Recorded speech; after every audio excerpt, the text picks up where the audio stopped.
warahmatullahi wabarakatuh.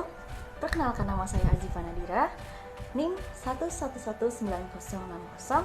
Saya dari Prodi Hukum Keluarga Islam IAIN Pekalongan dari kelas Psikologi Keluargaan.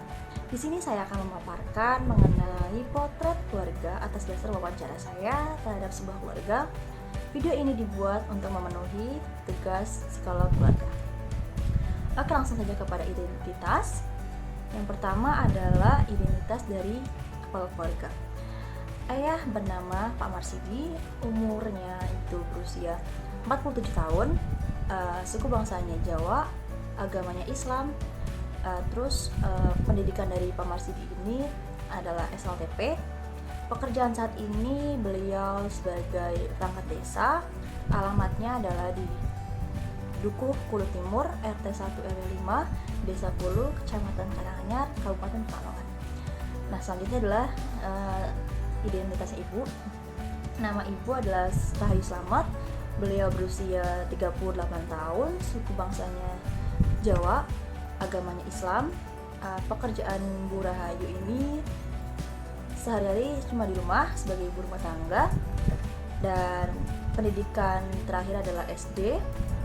Alamatnya sama dengan Pak Marsidi. Nah, Pak Marsidi dan Bu Rahayu ini memiliki 3 anak. Anak yang pertama bernama Diana Mardilia. Dia berusia 19 tahun,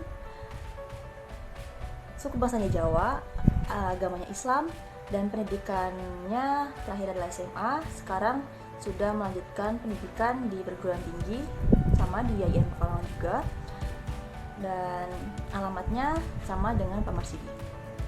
Anak yang kedua adalah Anasta Nafsi. Dia berusia 14 tahun, sekarang masih menduduki bangku SMP. Dia bersuku Jawa dan agamanya Islam.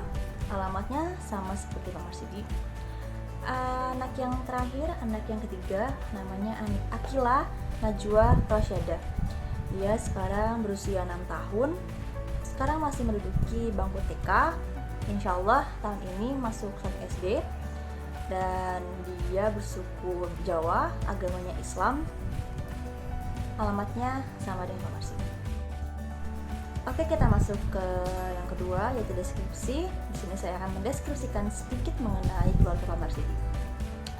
Oke, Pak Marsidi bertempat tinggal bersama istri dan ketiga anaknya di sebuah perkampungan atau di dalam perkampungan. Jadi untuk kita menuju ke rumahnya itu kita harus masuk gang dulu. Nah, rumahnya itu sudah bertembok, sudah bercat, sudah bergenting, dan sudah berkeramik. Di dalamnya terdapat ruang tamu, 3 kamar tidur, terus ada ruang TV, ada musola kecil, ada kamar mandi, ada dapur, ada gudang, dan ada garasi. Nah, Pak Marsidi ini bekerja sebagai perangkat desa semenjak tahun 2013. Sebelumnya beliau mengelola sawahnya sendiri dan menjadi sebagai guru ngaji. Sampai saat ini juga Pak Marsidi masih bekerja sebagai guru ngaji ketika sore hari dan ketika malam hari habis isya. Kalau sore hari Pak Marsidi itu mengajar di TPQ, tapi kalau setelah isya Pak Marsidi ini mendatangi rumah-rumah yang memintanya untuk mengajarkan ngaji atau privat. Nah, sedangkan Bu Ayu itu sebagai ibu rumah tangga, jadi hanya di rumah saja. Nah, Bu Ayu dan Pak Marsidi ini memiliki 3 anak. Diana yang 19 tahun, sudah lulus SMA dan sekarang itu sudah kuliah di IAIN Pekalongan. Jurusannya sama, Hukum Keluarga Islam dengan saya. Dan anak yang kedua itu Anasta Nafsi, biasa panggil Nasta. Dia umur 14 tahun, sekarang masih ada di SMP negeri di Karanganyar. Nah, kelas 2 tepatnya. Jadi dia tuh tahun ini naik ke kelas 3. Dan yang terakhir adalah Akila. Dia umur 6 tahun. Dia masih menduduki bangku TK dan insya Allah tahun ini dia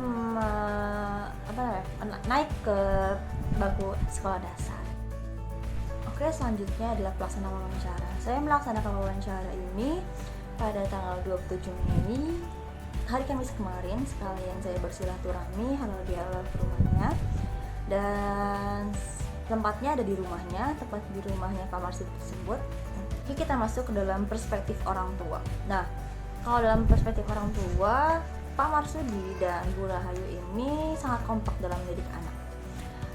Contohnya adalah Bu Ayu dan Pak Marsudi itu setiap pagi itu mengantar Akila sekolah ke sekolah rekannya, dan Bu Ayu itu menunggu sampai Akila pulang.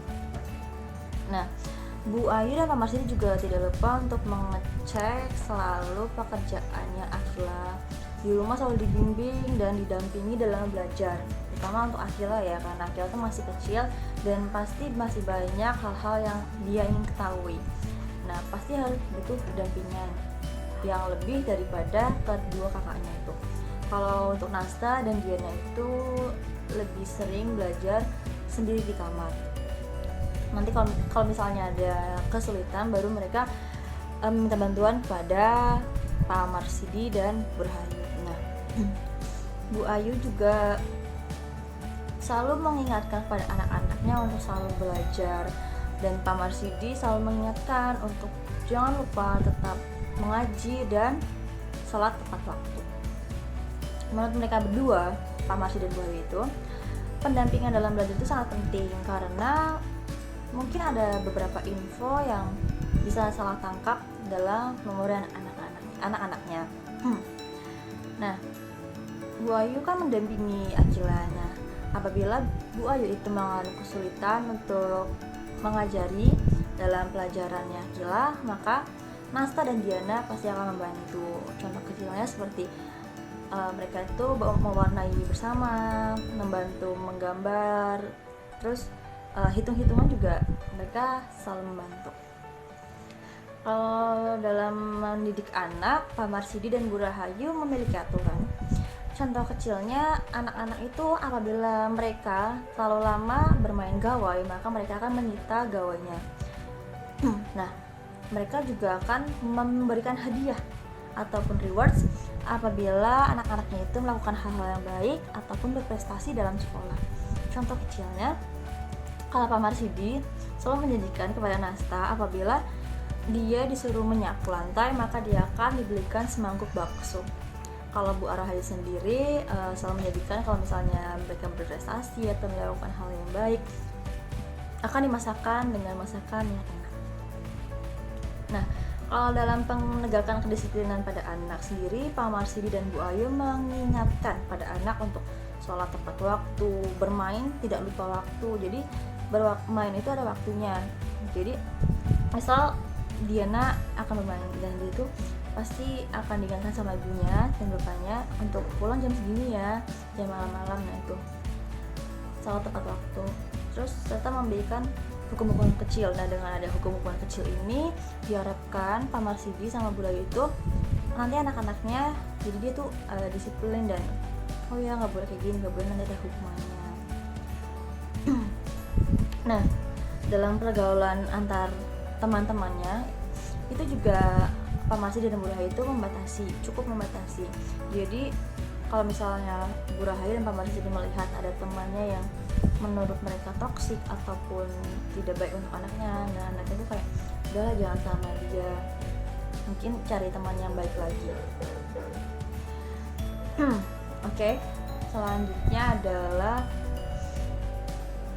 menurut Pak Marsudi dan Bu Ayu, pendidikan adalah nomor 1. Mereka berdua rela bekerja keras agar anak-anaknya bisa sekolah setinggi mungkin, karena mereka berdua mengharapkan agar anak-anaknya lebih sukses daripada mereka berdua yang hanya lulusan SD dan SLTP. Mereka selalu mendukung proses belajar mengajar anaknya, karena mungkin gak ada orang tua yang ingin anaknya sama dengan mereka. Pasti ingin selalu menjadi lebih sukses daripada dirinya. Oke, kita memasuki dalam perspektif anak. Perspektif anak. Sepertinya dalam keluarga ini, anak-anak selalu mengindahkan apa yang orang tua katakan. Jadi, menurut apa yang saya wawancara, mereka bertiga itu merupakan anak-anak yang penurut. Mungkin adalah beberapa kali anak-anak itu menolak kayak membangkang. Tapi itu menurut saya hal yang wajar jika ada sekali dua kali anak menolak atau cekcok terhadap orang tua.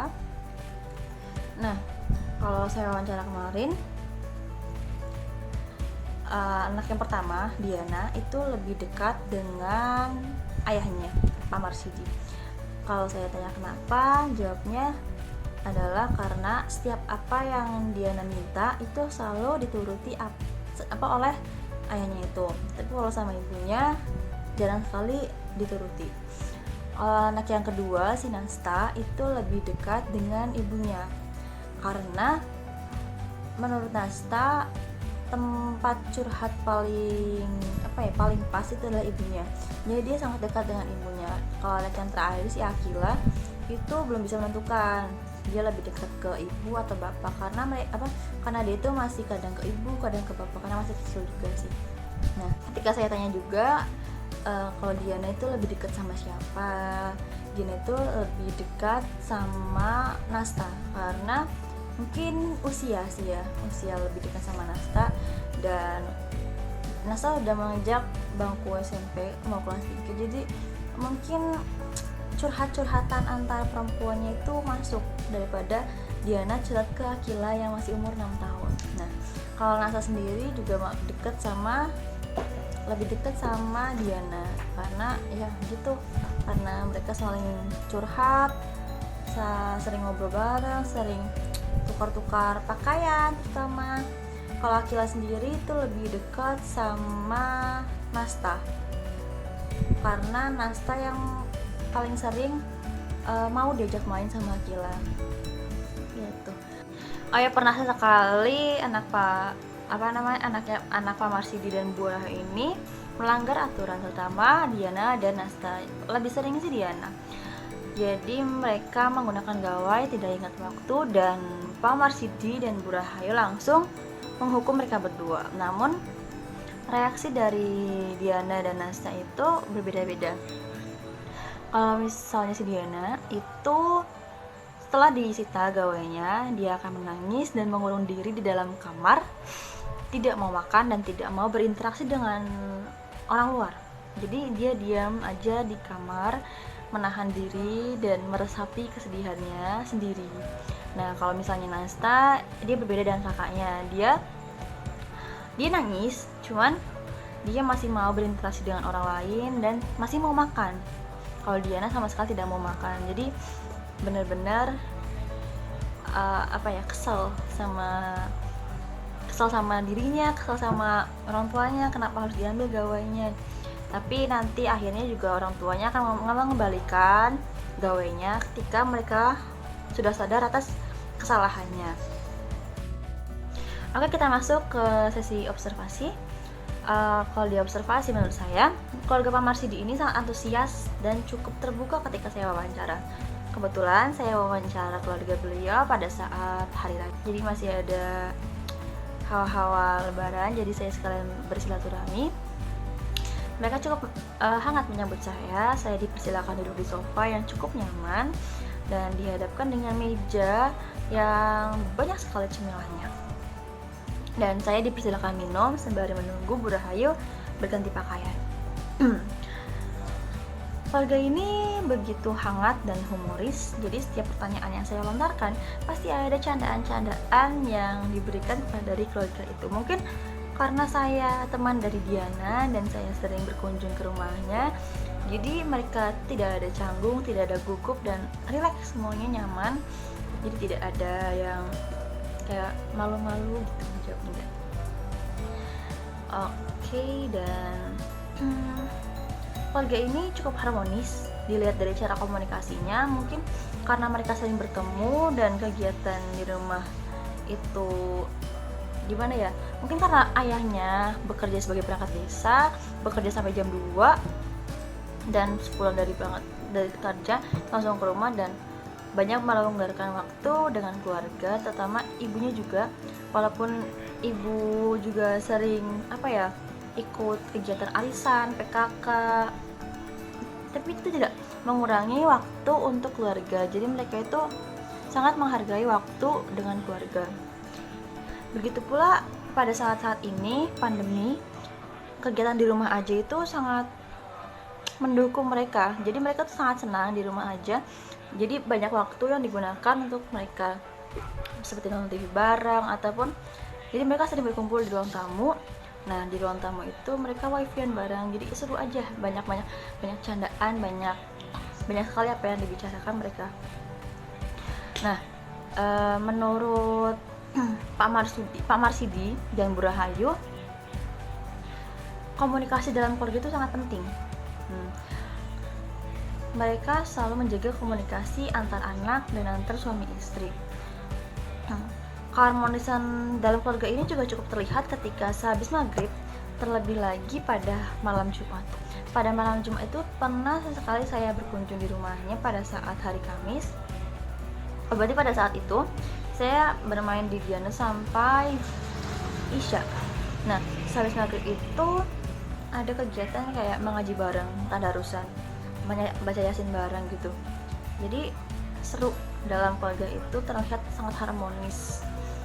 Nah, permasalahan-permasalahan dalam keluarga ini pasti ada. Cuman ketika anak-anak saya tanya, mereka mengaku sering mendengar dua orang tuanya itu beradu argumen, berbeda pendapat, tapi mereka berdua langsung menyelesaikannya dengan cepat. Jadi tidak berlarut-larut sampai keesokan harinya ataupun berlama-lama. Jadi saat itu juga akan diselesaikan. Karena menurut Pak Marsidi dan Bu Ayu, permasalahan kecil itu tergantung dengan bagaimana kita menyelesaikannya. Jadi sekecil apapun masalahnya dan walaupun sebesar apapun masalahnya, kalau kita bisa menyelesaikannya dengan cara berkomunikasi dengan baik, maka masalahnya akan segera selesai. Oke, kita masuk ke kesimpulan sementara atau analisa. Menurut saya, keluarga ini termasuk kategori keluarga menengah atau berkecukupan. Dan menurut saya juga keluarga ini cukup harmonis. Mungkin keharmonisannya itu terjadi akibat komunikasi yang terjalin secara lancar dan perekonomian cukup stabil. Dan keluarga ini menurut saya mampu mengatur keturunannya, melindungi serta mendidik anak dengan baik. Mungkin karena usia pernikahan yang masih belum cukup lama, karena anak pertamanya masih usia 19 tahun, mungkin belum ada konflik-konflik yang begitu berat, dan konflik-konfliknya masih bisa diatasi dan masih batas wajar. Dalam keluarga ini saya dapat mengutip perkataan dari Pak Marsidi dan Bu Ayu. Sekecil apapun masalahnya, semua itu pasti ada solusinya. Semua itu tergantung bagaimana kita menyelesaikannya. Sekian, terima kasih. Mohon maaf apabila ada kesalahan. Semua ini sudah atas persetujuan keluarga dari Pak Marsidi. Apabila ada kesalahan, saya mohon maaf. Wassalamualaikum warahmatullahi wabarakatuh. Dadah. Berikut adalah foto Pak Marsidi beserta keluarganya dan foto saya berselfie dengan keluarganya saat berwawancara.